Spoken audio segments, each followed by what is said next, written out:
Welcome back to my channel পি&ডে blog. আমি পারমিতা চলে এসেছি মায়াপুরের আরেকটা নতুন ব্লগ নিয়ে।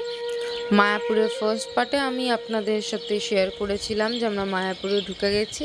এবার আমরা কুপন কালেক্ট করতে যাচ্ছি। আর আমরা কেন গদা ভবনে কুপন কালেক্ট করতে যাচ্ছি, তো তার কারণ হচ্ছে সেই দিনকে ছিল ভীম একাদশী। আর একাদশীতে এইখানে কিন্তু কোথাও ভাত বা রুটি জাতীয় জিনিস পাওয়া যায় না, ইভেন ক্যান্টিনেও পাওয়া যায় না। সুতরাং আমাদেরকে একটু খোঁজ করতে হয়েছিল যে কোথায় দুপুরের ভাত বা রুটি পাওয়া যাবে। তার জন্য আমরা গদা ভবনে গেছি এবং গদা ভবনেই একমাত্র ভাত দেওয়া হচ্ছে। তার জন্য আমরা এখানে যেহেতু দুপুরে পৌঁছেছি, সবারই একটুখানি, আমরা ভেতো বাঙালি বলে কথা, আমাদের একটা ভাতের খিদে থাকে, তো সবাই যাতে দুপুরে একটুখানি ভাত খেতে পারি তার জন্য আমরা এইখানে লাইনে দাঁড়িয়ে পড়েছি। এই কুপনে এখানে সব টাইমিং দেওয়া আছে, আপনারা পজ করে দেখে নিতে পারেন। এখানে পড়েছিল প্রচণ্ড লাইন, কারণ হচ্ছে গদা ভবনেই একমাত্র এখানে রুটি বা ভাত দেওয়া হচ্ছে। বাকি জায়গায় কিন্তু ভাত রুটির কোনো ব্যবস্থা নেই। সাবু বা খিচুড়ি, সাবুদানার খিচুড়ি এইসব দেওয়া হচ্ছে। তো যারা একাদশী করে তাদের জন্য খুবই ভালো। আর এইখানে আমরা ৮০ টাকার টিকিট কেটেছিলাম। তো যারা এজেড পারসন তাদের জন্যই একমাত্র চেয়ার টেবিলের ব্যবস্থা রয়েছে, বাকিদের মাটিতে খাওয়ার ব্যবস্থা আছে। মানে অনেস্টলি আমি বলতে চাইছি যে এইখানটা কিন্তু খুব একদমই হাইজিন মেনটেন করা হয়নি। কেউ খেয়ে উঠে যাওয়ার পর সেইখানে ভাত ডাল সব পড়ে রয়েছে, তার মধ্যেই অন্য মানুষদেরকেও খেতে বসতে হচ্ছে। ইভেন যে শতরঞ্চি দিয়েছে তার মধ্যে কিন্তু প্রচণ্ড ভাত ফাত পড়ে রয়েছে। তো আমাদের খুবই প্রবলেম হয়েছিল, আমরা ফার্স্টে বুঝতে পারিনি যে এরকম প্রবলেম হবে। তো যারা বয়স্কদের নিয়ে যাবেন আমি রেকমেন্ড করব আপনারা কিন্তু ৮০ টাকার কোনো কুপন কাটবেন না, আপনারা কাটবেন ১৫০ টাকার কুপন। আর ১৫০ টাকার কী কী খাওয়া হচ্ছে সেটাও আমি আপনাদের সাথে ভিডিওতে শেয়ার করব। তো নেক্সট দিন আমরা গদা ভবনে থাকবো বলে আমরা গদা ভবনটা দেখতে এসেছি। আমাদের অলরেডি বুকিং করা ছিল অনলাইনে, কারণ আমরা ২ দিন ৩ দিনের জন্য রুম পাচ্ছিলাম না সব একই জায়গায়। তার জন্য আমাদের আলাদা আলাদা জায়গায় বুকিং করতে হয়েছে। তো আমরা যেহেতু গদা ভবনে থাকতে আসবো নেক্সট ডে, তো আমরা একটুখানি ভালো করে ঘুরে ঘুরে দেখে নিচ্ছিলাম গদা ভবনটা। এই গদা ভবনে আমি আগেও থেকে গেছি, আমি ২০২২ সালে গেছিলাম। তো আমার খুব পছন্দ হয়েছিল গদা ভবনটা। তো আমি আবার একটুখানি দেখতে এলাম, খুব ভালো লাগছে। এখানে সাজানো গোছানোটা এত সুন্দর, এই বিশেষ করে এরকম তুলসী মঞ্চ, এত সুন্দর গাছপালা দিয়ে সাজানো, একদম জানলা খুললেই একদম গাছপালায় ভর্তি জায়গা। আর একদম পিছনের দিকেই হচ্ছে যে মেন মন্দিরটা তৈরি হচ্ছে, সেই মন্দিরের চূড়া দেখা যাচ্ছে। তো আমরা দেখে নিলাম, দেখে ঠেকে এবার আমরা আস্তে আস্তে রওনা দেব রুমের দিকে, কারণ আমরা একটুখানি বিকেলে বেরোবো, একটু রেস্ট নিয়ে আমরা একটু বেরোবো ঘুরতে, চারদিকে সারাউন্ডিংটা দেখব। ভেতরেই মায়াপুরে ইস্কনের মন্দিরের ভিতরটাই আমরা আজকে ঘুরবো। তো চলো আমরা আস্তে আস্তে এগোতে থাকি, আর বিকেলে তোমাদেরকে দেখাচ্ছি আমরা কোথায় কোথায় গেছি। এখন আমরা সবাই মিলে গেছি ঈশ্বরদান ভবনে। আর ঈশ্বরদান ভবনে আমরা কেন গেছি এটা আপনারা ভিডিওর লাস্টেই দেখতে পাবেন। আপনারা দেখতে থাকুন, তাহলে জানতে পারবেন আমরা ঈশ্বরদান ভবনে কেন গেছিলাম। তো টাইম হয়ে গেছে, খুব সুন্দর ফুল দিয়ে সাজানো, অপরূপ মনোরম সৌন্দর্য দেখতে দেখতে এবার আমরা চলে গেলাম আমাদের ভবনে।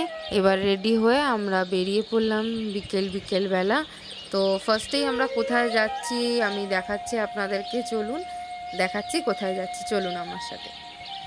আমরা চলে এসেছি ক্যান্টিনে, আর এখানে প্রচুর মিষ্টি দেখে খেতেও ইচ্ছা করছে, কিন্তু এখন আমি মিষ্টি একদমই খাবো না। আমরা এখন খাবো বিকেলের চা। আর এখানে চা খুবই টেস্টি, হার্বাল টি। আমি এখানে হার্বাল টি খাবো, আর এখানে বানানা কেক একটা অর্ডার দেওয়া হয়েছে, বানানা কেক খাবো। তো হার্বাল টি অর্ডার দেওয়ার পর চলে এসছে এখানে সেলফ সার্ভিস, নিজেকে গিয়ে নিয়ে আসতে হবে, পেমেন্ট আগে ডান করতে হবে, কুপন নিয়ে গেলে ওরা ওখান থেকে প্রোভাইড করবে জিনিস। সবার চা নিয়ে আসার পর এবার আমি আমার চাটা নিয়ে বসেছি। সত্যি আমি খুবই প্লিজড এই চাটাকে, হার্বাল টিটা এত ভালো খেতে। আমি চা খাই না, আমি মানে চায়ের পার্সন একদমই নই, কিন্তু এখানে গিয়ে এই একদম খাঁটি দুধের চা আর একটা হার্বাল টিয়ের যা স্বাদ, এত সুন্দর খেতে, মানে না খেলে আপনারা মিস করবেন ওখানে। তো আমরা আস্তে আস্তে এগোতে থাকছি, এবার আমরা পৌঁছে গেছি হচ্ছে গোশালাতে। এইখানে আপনারা ঘি পাবেন, ঘোলও পাবেন। তো এখানে আরও অনেক জিনিস পাওয়া যায়, আপনারা এখানে গেলে বুঝতে পারবেন। ক্ষীরও পাবেন, খুব ভালো ক্ষীরও পাওয়া যায়। তো এখানে দেখতেই পাচ্ছেন কীরকম ভিড় হয়ে গেছে এখনই। তো আমরা ফার্স্টে যাব গোশালাতে, যেখানে আমরা গোমাতাদের দেখতে যাব। তো চলুন আমার সাথে সবাই মিলে একটুখানি গোমাতাকে দেখে আসি। তারপরে আমরা নেমে আমরা একটু খাওয়া দাওয়া করব এখান থেকে। আর এখানে একদম কিন্তু খাঁটি সব জিনিসপত্র পাওয়া যায়। এখানে ডোনেশনের জিনিস দেখতে পেলেন। এখানে ডোনেশনে আপনারা কি কি দিতে পারবেন আমি আপনাদেরকে দেখিয়ে দিচ্ছি। এই টাকায় আপনারা এই জিনিসগুলো গোমাতাদের দান করতে পারবেন। প্লাস আরও জায়গা আছে যেখানে আপনারা গোমাতাদের দান করতে পারবেন, সেটা আরেকটু এগিয়ে। যেখানে আমরা দিয়েছিলাম, যেখানে আমরা 501 টাকা দিয়েছিলাম, দিয়ে আমরা গোমাতাকে খাইয়েছিলাম স্পেশাল খাবার। এক রকমের লাড্ডু টাইপসের দিয়েছিল, কী দিয়ে বানানো ঠিক আমি বলতে পারবো না। ওই জিনিসগুলো ওনাদের খাওয়াতে পারবেন গোমাতাদের। আর প্লাস পরের দিন মানে নেক্সট ডে 5টা গোমাতাকে ওরা আমাদের এই টাকা দিয়ে খাবার প্রোভাইড করবেন, প্লাস আপনার নামে একটা যজ্ঞ হবে। তো আমরা সেটার জন্য আমরা দিয়ে এসেছিলাম টাকা। আর গোমাতাদের খাওয়ানো তো খুবই শুভ, আমরা গোমাতাদের খাইয়েওছিলাম। এবার আমরা খাওয়ার জন্য দাঁড়িয়ে পড়েছি, যার যা ইচ্ছা সে সেটাই খাচ্ছে। আমি খেলাম পার্সোনালি ঘোল, আমার ঘোল খেতে খুব ভালো লাগে, আমি ঘোল খেলাম। তো এখানে মহারাজ এতই ভালো ছিলেন উনি, প্রভু বলছেন যে আপনি যখন ভিডিও করছেন আমাকে একটু ভালো করে ভিডিও করুন। তা আমি একটুখানি প্রভুর ভালো করে ভিডিও করে দিলাম। এরপরে দেখুন, আজকে যেহেতু ভীম একাদশী আমি আগেই আপনাদেরকে বললাম, সুতরাং সেই কারণে এই ভীম একাদশীর জন্য খুব সুন্দর একটা প্রসেশন বেরিয়েছে।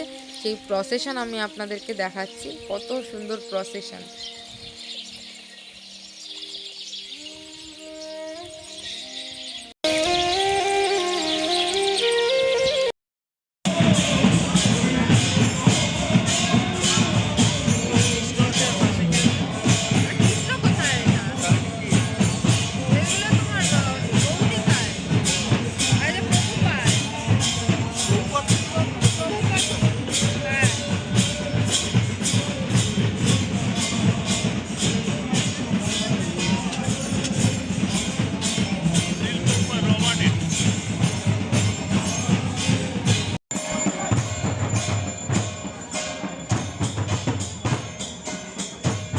এই সুন্দর প্রসেশনটা বেরিয়েছিল সেই দিনকে, কারণ কারণ সেদিন ছিল ভীম একাদশী। তো ভীম একাদশীর কারণেই আমরা এত সুন্দর প্রসেশনটা দেখতে পেলাম। এখানে সবাই বর্ণ জাতি নির্বিশেষে সবাই নাচ করছে, সবাই গান করছে, সবাই ভজন কীর্তন করছে। এত ভালো লাগছে, আর এত সামনে থেকে আমরা দেখতে পেয়েছি, মানে নিজেকে খুব লাকি বলে মনে হচ্ছে, এত সুন্দর। এই যে এখন প্রভু আসছেন, দেখুন আপনারা কি সুন্দর লাগছে দেখতে। তা আমাদের সামনে থেকে প্রসেশন চলে যাওয়ার পর এবার আমরা আস্তে আস্তে যাচ্ছি এবার রাত্রিরের ডিনারের উদ্দেশ্যে। এখানে কিন্তু রাত 9টার মধ্যে ডিনার কমপ্লিট করে নিতে হয়। তা আমরা ডিনারের জন্য এখন বেরিয়ে গেছি, এবার আমরা ডিনারের জন্য যাচ্ছি। এবার কোথায় যাচ্ছি সেটা দেখুন। একদমই ঠিক ধরেছেন, আমরা চলে এসেছি ঈশ্বরদান ভবনে। এখানে আমরা রাত্রিরের ডিনার করব আজকে। তো ঈশ্বরদান ভবনটা আমরা আপনাদেরকে দেখাচ্ছি। এইটা আমরা থাকবো আমাদের 3 দিন যেদিনকে হবে, মানে কাল পরশু দিন আমরা ঈশ্বরদান ভবনে থাকতে আসবো।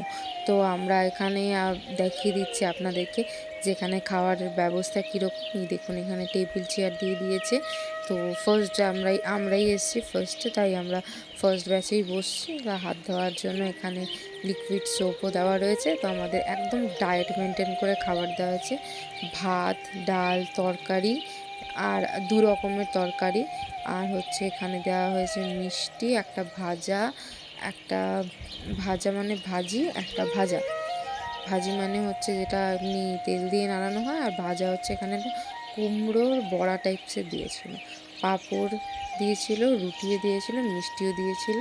আপনারা দেখতেই পাচ্ছেন এখানে একদম ডায়েট মেনটেন করে খাবার দেওয়া হয়। যদি আবার খাবার লাগে অবশ্যই তারা প্রোভাইড করবে। তো এখানে যাকে বলে যাচ্ছি খাবার দাবার।